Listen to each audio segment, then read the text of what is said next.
Q&A, some random questions and answers. Mel and I like to do this every once in a while. So let me know if you're in the chat, ask away. I'll start off with some commonly asked questions. People will say, Mel and Dave, I have heard that you cannot do creative financing in some areas of, for example, the US or in Canada. And 100% you can. Okay. So that is something that, yes, you can do creative financing in all sorts of different areas in Canada, in the US. We are actually investing in 5 different countries. As of today, who knows what the future will bring, but as of today, we are investing in 5 different countries. Okay. There we go. 5 different countries. So we are investing in Canada, US, Costa Rica, Mexico, and Dominican Republic. In the US, we're investing currently in Texas and Florida. We've got a deal closing in Ohio, actually 2 weeks from now, 3 weeks from now, knock on wood. We want everything to go well. So yeah, if you have any questions, let me know, but creative financing can definitely be done. Is it going to look different with different deals in different areas? Absolutely. So for example, I just closed on a pre-construction 4-bedroom villa in Costa Rica. Was it yesterday or 2 days ago? That is a different play than my properties in Canada and the US, right? A North America creative financing deal, I'm going to highly leverage debt from financial institutions, right? Whereas Costa Rica, so my non-North American properties, I'm not getting a mortgage there, right? I'm using other people's money from Canada and the US. Oh, I see Daryl here. Hey, Daryl. Hey, Sitha. How's it going?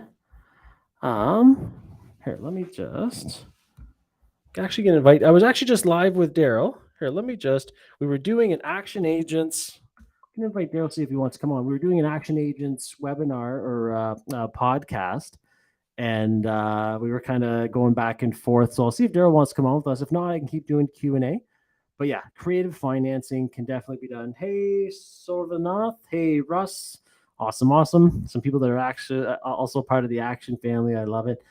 Another question that I get is, Dave, a mortgage broker has told me that I can only qualify for X amount of, building or purchase price. Well, okay, if you are using financial institutions that require you to qualify for the asset, this is going to be known as total debt service ratios and total debt to income.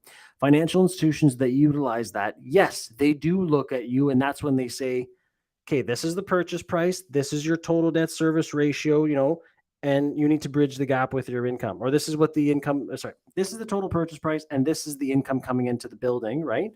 Then they'll need you to bridge that gap. And I'm going over this obviously very quickly and not very in depth, but I'm just trying to give you a brief analysis of that's why they say you don't qualify for the property, or you only qualify for so much property, is because they are looking at your total debt to income and total debt service ratio. The financial institutions that Mel and I like to use in the beginning, when I'm buying a deal, at the end, when I bring them to different financial institutions, they might have them look at us a little bit more. Sometimes yes, sometimes no. But in the beginning, with creative financing, I am looking at financial institutions. I'll see if I can bring Daryl on. I just shared the link with them.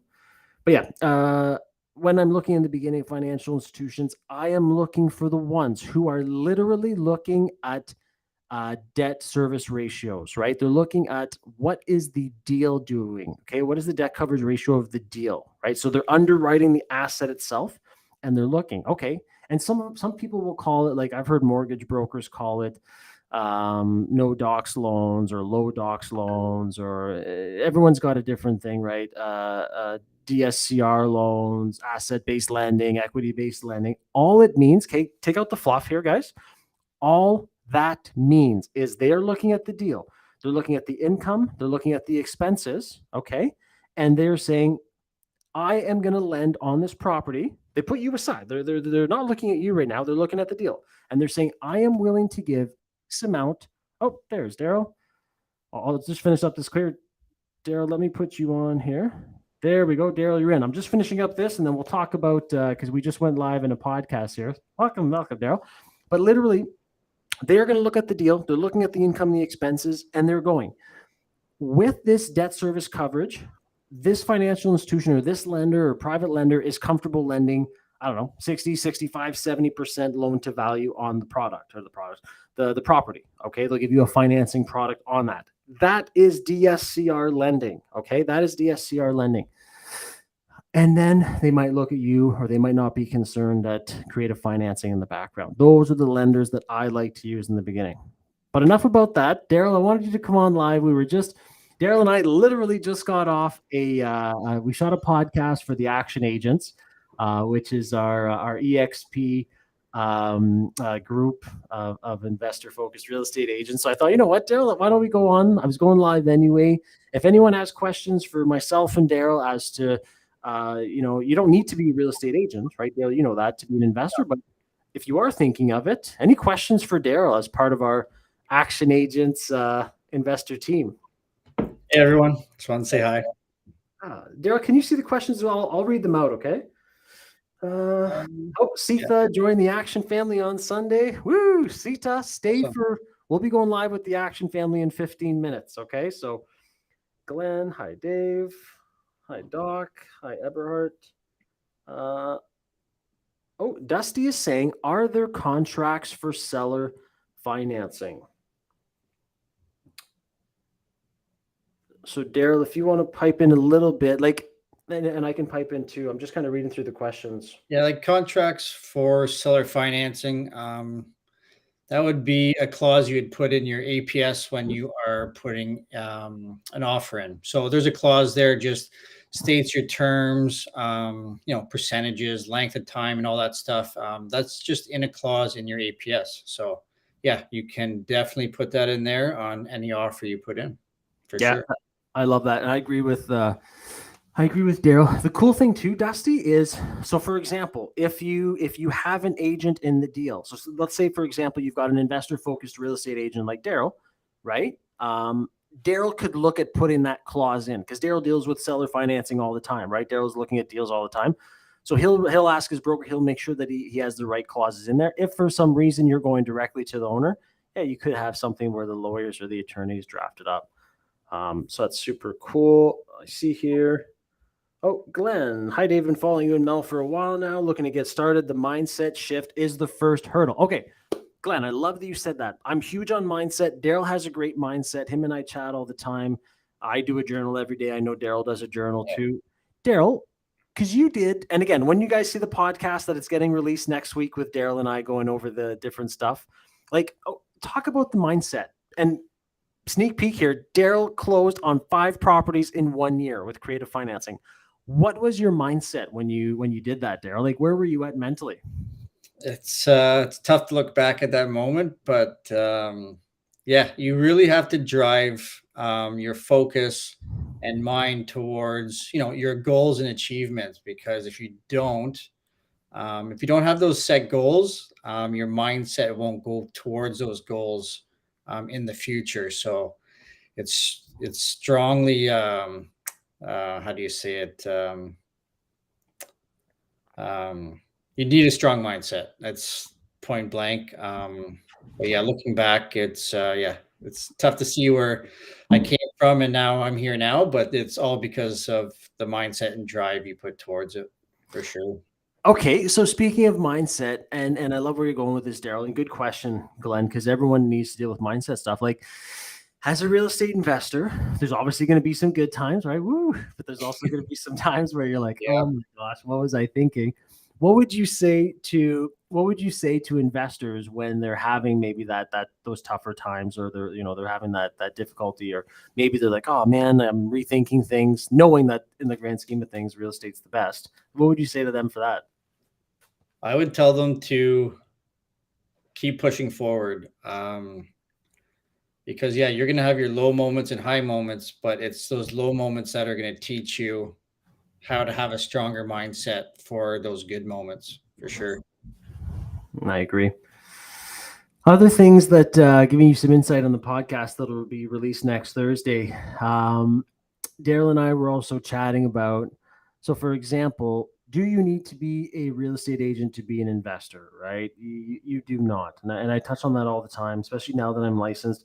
People do think OMG, I need to get my license because if they're doing it, must mean that you need to. No, you do not. You bought those 5 properties, right, Daryl, before you were an agent? Yeah, I bought those, yeah, before I was an agent and then realized I should have my license. But yeah, you definitely don't need your license to be an investor. I love it. And the cool thing is kind of like that's why Daryl and I are chuckling is when you do have your license and you do close your own deals, right? You get a commission piece that you wouldn't have gotten before. So on that same, and I remember this. So I'm not saying you need to do this because I remember a lawyer friend of mine years ago said, "You're doing so many transactions. Why don't you get your real estate license?" And I was kind of joking with them, and obviously it's different, right? The schooling and the years. I said, "Well, on that same notion, why don't I go write my exam for the bar and not have to pay you legal fees, right?" But anyway, so it's not that you have to get it to be able to save fees or make money. It's just it does open different doors. Yeah. Okay, so I'm trying to think, Daryl, the questions that we had gone through on the podcast, you and I, and there were some good nuggets that came out. Um, and I don't want to spoil alert too much because it's coming out on next Thursday. But what made you decide to join EXP, right? What made you go, you know what? I like EXP. I like what they offer. And then we'll get into Action Agents after. It was the business model itself, being an investor and the brokerage's business model itself with the multiple income streams, ownership in the or not property, but in your business was a huge factor for me. Yeah. Did you notice that Daryl is so investor focused that he can't get the word property out of his mind, even when he says business? You're like me. I'm the same way. Sometimes it's building or property, and I'm like, what am I talking about? I'm in the wrong. So I love that, Daryl. Okay. So EXP, I agree, is an absolute beast, the fastest growing brokerage in the world. We currently have about 88,000 agents. It's going to reach 1 million, and I believe 3 to 5 years, what they're projecting. We are in 23 countries, I believe, right, Daryl? 23 countries. Yeah, something like that. Something like that. And then we're going to hit about 100 in, again, 3 to 5 years. So it's exploding. If something like that is of interest to you and the Action Agents, and Daryl will talk a little bit more about the Action Agents, definitely reach out to us, reach out to Daryl, or reach out to myself, okay? What was I going to say? So Daryl, okay, EXP is a beast, right? We all understand that. Putting that aside, knowing that you could have joined any one of those 88,000 agents of in EXP, what was it where you're like, you know what? I want to join through Dave. I want to join through the Action Agents. Like, what was it that made that no-brainer decision for you? It's if you investigate, the entry of coming into EXP, where your sponsor offers you this amount of training and this and that or whatever it is. I looked at it as you offer, Investor Mel and Dave creative financing, and it's attractive for an investment side for an investment focused realtor. And then the tiers above that, I know I might be getting a little out of context here, but the tiers above that offer, other things and training that EXP itself doesn't offer as a whole, because your sponsors offer that, and so the entry was the main factor of me joining the Action Agents. And if you're thinking, what is Daryl talking about? Like, what? Like, because I know some of you before, like, you might go tears, and this is something. If you are interested, send us a message. I could, I do a webinar. Daryl's there. I do a webinar every single Tuesday at noon Eastern time. Message our team, and we can chat more about joining the Action Agents if you're thinking about getting your license. But what Daryl is saying is the value add, the proposition that we wanted to put together with the creative financing training and coaching, and then with the social media from the Wolf Pack and also the house flipping courses. Yeah, that's exactly what it was. I'm seeing questions here. So, thank you. My team is pulling out the form. That's awesome. Rupa, if obtained license, then need to operate only in that province. Yes. So, for example, Daryl is, and this is no secret, Daryl is licensed in Ontario. I'm licensed in Ontario and Alberta. Yes, you can only operate in the province that you're in. However, Daryl and I are looking at deals and doing deals in 5 different countries, right? You can still do different, agreements and referrals and that type of thing. So, for example, when I'm selling a property Well, Daryl, which one was it? We just did a property in Jaco, Costa Rica, right? And that's the thing. We're able to do that with our Ontario licenses. And if you're wondering, how do you explain that? We can get more in depth, not to get too much in the weeds. But I love the question, Rupa. You're thinking ahead. I love it. Barbara, how much time does it take to get a license? Okay, I want Daryl. You go through your experience, and I'll go through mine. Okay. For Ontario, so it's through Humber College. For myself, just to give you a perspective, I was full-time contract at the time and had 2 kids as a single father. But I put my head down and crushed it in 5 months. Nice. So they give you they give you up to 2 years to finish your license. So if you can do it sooner than that, it's great. But yeah, that's the timeline they give you, 2 years before you have to extend it or whatnot. I love it. Daryl, that's very aggressive. 5 months, considering that. I love that. So you must have really been. But again, like you just said, you have 2 kids, you were full-time self-employed. So if you could do it, anyone can do it. You know what I mean? Like there's no excuses, right? Yeah, If it's something.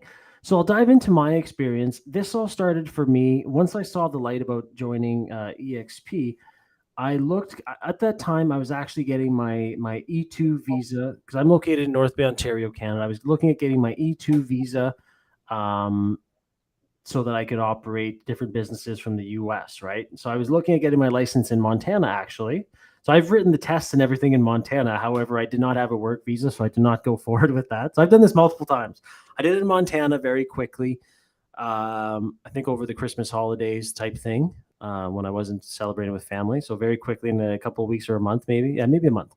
And then I saw that I wasn't getting my visa, so then I did it in Alberta. So that's why I'm licensed in Alberta. I did mine in 2 months. Now, very quick, and I know some people were saying, Dave, you're absolutely bonkers. How are you doing it? Managing the Action Family Mentoring Program with Mel, buying all these buildings, managing all your worldwide assets. I was getting up at 4 a.m. and crushing an hour before anything else, right? Like, so it was bonkers. And then after that, so once I passed with Alberta, I ended up writing my interprovincial exam with, like Daryl, with Humber College in Ontario. So there's a lot of different ways of doing it. I've heard of other provinces as well. But if your end goal is to get your license, there's a lot of different ways to do it. Barbara's asking, if you obtain the license in one province, is it easier to get a second one in another? Yes, because easy yes and no. You still have to challenge their test, right? So kind of like if you're a lawyer in one province and you want to be in another one, or in one state, you have to challenge, or if you're in one country to another, you still have to challenge their exams. Is it easier? There's differences, right? Like Daryl, sometimes I would talk to him about stuff in Alberta that was how they would measure square footage of buildings, and it was different here in the regulations. So it's different. I guess I wouldn't say it's easier, but it is different. You still have to study. You're not going to get out of the studying part. But Everhart, Super Dave, yeah, reminds me of one of my old school principals. He's Super Dave. Anyway, but I love that. And guys, not to get too much off topic, but this is, I'm going to be coming live more often every Wednesday. I'm glad Daryl was able to join me. If this is something, I've got to let you go. I'm going to be going live with our Action Family Mentoring Program, which again, Daryl is a part of. I'm going to be going live with them. If you have any questions on either the Action Family Mentoring Program, right? You don't need to be an agent, or if you're thinking, I want to be an agent, I want to hear more, reach out to Daryl, reach out to myself. I know the team has put our type form there. If you fill that out, we'll be contacting you, okay? And Daryl, I know we kind of wanted to come on quickly live because we shot the podcast. If you are not following us, and I know I'm on live on a bunch of different platforms. If you're on Facebook right now and you're not following us on YouTube and you're going, well, go follow us on YouTube, because we will be releasing Daryl's video next Thursday. And if you're following us on YouTube, but not on Facebook or TikTok or Instagram, because we release different content everywhere. And same with Daryl. So go follow us at Investor Mel Dave. You'll see all our different reels and shorts and carousels and all that other stuff. And also, if you're not following Daryl, if you want to, what are your platforms as well? IG is Daryl Babineau _ real estate. Sorry. TikTok, just Daryl Babineau. YouTube, same thing, Daryl Babineau. It'll pop up, and Facebook as well. Amazing. Yeah. Daryl, thanks for being on my podcast today. Thanks for being on the live with me. Everyone who tuned in, thank you so much. And if you want to see more, again, go check stuff out on YouTube and our other social media platforms. Daryl, love you, man. I'll talk to you in a bit. Everyone else, thank you so much. Love you guys too. And thanks for spending time with us. Oh, watching care, from the Philippines. Bye, Bisaya in the Philippines. I love it.